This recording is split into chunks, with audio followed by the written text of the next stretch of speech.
Kesiapan sumber daya manusia menghadapi pemberlakuan Masyarakat Ekonomi ASEAN MEA 2015 masih menjadi perbincangan.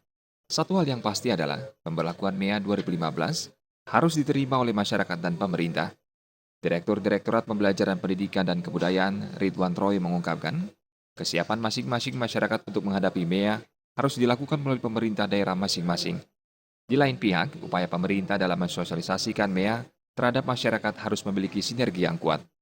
Pemerintah daerah harus bahu-membahu dengan masyarakat untuk meningkatkan mutu sumber daya manusia yang pada akhirnya meningkatkan kesiapan menghadapi MEA 2015. Pemerintah sudah memberikan kebijakan itu dan semua masyarakat, semua pemerintah daerah harus mendukung itu. Kita bisa bersaing dengan pekerja-pekerja kita yang ada dari negara-negara ASEAN. Ridwan Roy menambahkan, banyak daerah memperkerjakan tenaga asing. Kondisi ini seharusnya mampu menjadi pendorong masyarakat lokal agar terpacu untuk bersaing dalam segala bidang, terutama kualitas sumber daya manusia.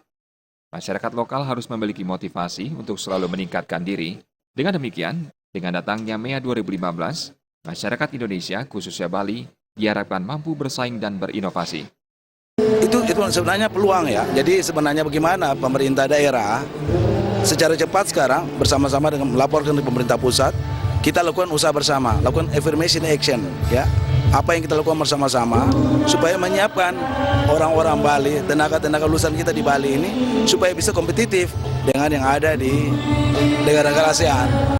Kedepan kendala-kendala yang ditemui terhadap kesiapan masyarakat menghadapi MEA 2015 harus ditanggulangi dengan berbagai program terobosan dari pemerintah daerah, agar ke depan nantinya dapat menjawab tantangan globalisasi dalam meningkatkan daya saing daerah yang berbasis potensi, kompetensi, serta kearifan lokal. Meriantika dan Gung Krisna, Bali TV.